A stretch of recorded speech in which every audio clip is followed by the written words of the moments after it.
Hi class, this is William again. And this video is going to be relatively short.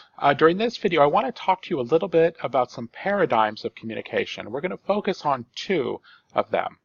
Within each of these paradigms, there are multiple different theories and models that fit within them. Now, a paradigm is just like a worldview. In political science, we would call it an ideology. It might be called a philosophy or a school of thought.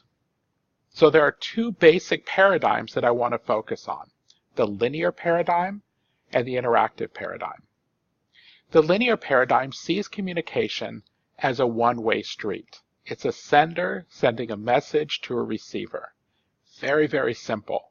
This originated back in the days of Aristotle, and it continues to be understood as an important contribution to the study of communication.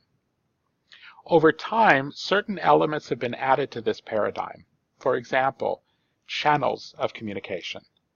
Now, I've looked at different models that have had two different definitions of what channels are, so I want to tell you about both of them. First of all, for our course, we're going to be looking at channels as a medium through which the message is transmitted to its intended audience. So, for example, Facebook would be a channel, Twitter would be a channel, text messaging would be a channel, gestures would be a channel, your voice, so audio, would be a channel. The other use of the word channels refers to channels as senses, that it's a channel into the mind of the receiver. So, for example, if you're talking to someone, you'd be using their auditory channel as well as their visual channel.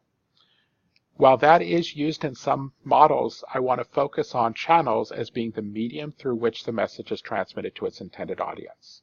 So when you hear things like multi-channel marketing, what that means is they're going to be using a variety of different ways or methods of communicating their message. They might put up a website, put in things in social media, do email blasts, phone banking, going up and talking to people, etc. Finally, this concept called noise. Noise is anything that disrupts the intended communication. And there are three different types of noise.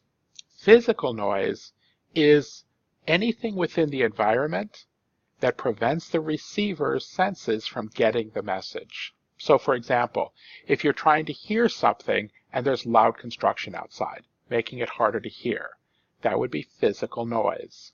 Or if you're driving down the street late at night and somebody pulls up behind you and they turn on their brights, and the bright lights get into the mirror and into your eyes, making it harder to see, that would be physical noise.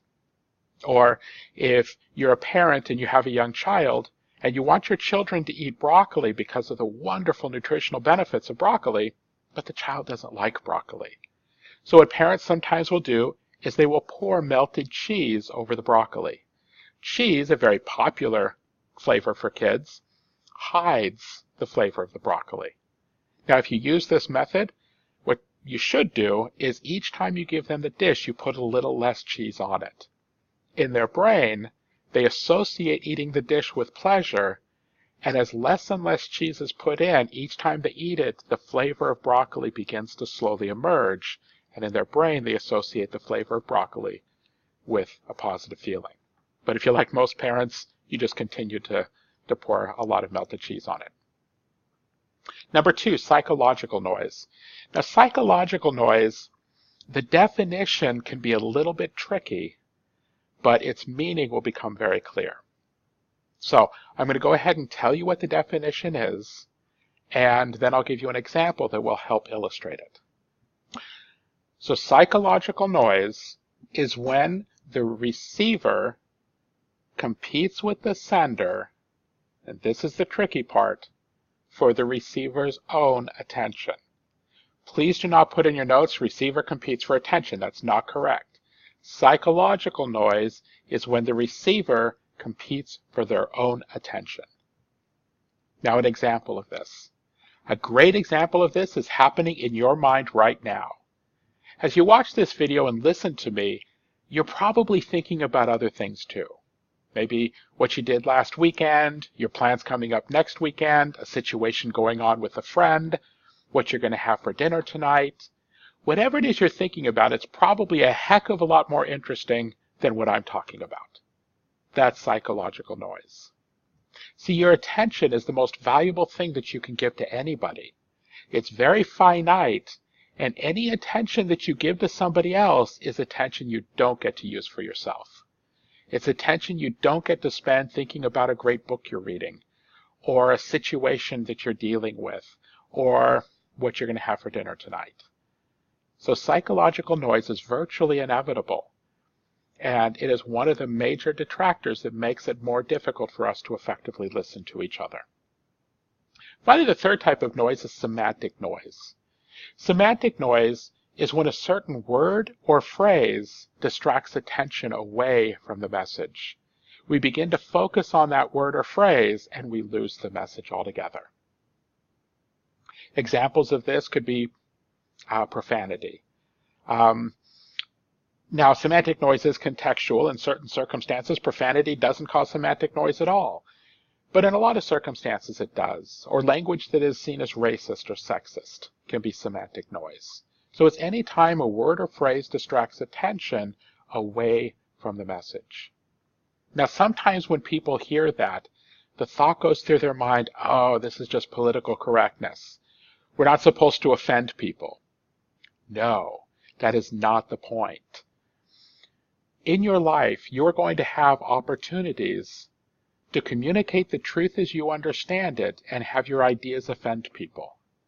If you find yourself in that situation where you can choose to do that or censor yourself and offend nobody, I implore you, offend all of us. Society has not progressed or advanced because people were afraid to offend. What the point here of semantic noise is, let your idea be what offends, not the word choice.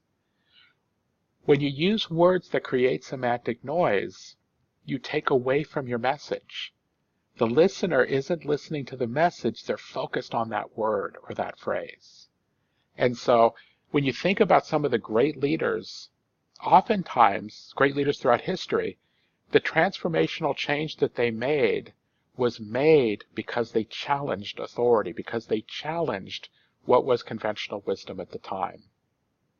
But you'll notice from these great leaders how typically people didn't get wrapped up in the words they used. Great leaders like Jesus Christ, Thomas Jefferson, Martin Luther King, these great leaders were oftentimes quoted by people who opposed them. Because while their ideas may have offended, their words did not. They saw their message as important enough to communicate effectively. Semantic noise, it is noteworthy, is also the only type of noise that a speaker can actually control. The other paradigm we're going to be talking about is interactive communication. Interactive communication is two-way communication. So now, rather than the message arrow between sender and receiver simply pointing one way, it points both ways. We don't call one sender and the other receiver, we call both sender receivers because they are sending messages back and forth simultaneously. So, that is just a very, very brief video that looks at the two basic paradigms of communication. The linear paradigm that looks at communication as a one-way street, and the interactive paradigm that sees communication as a two-way street. Thank you very much for watching, and I'll see you at the next video.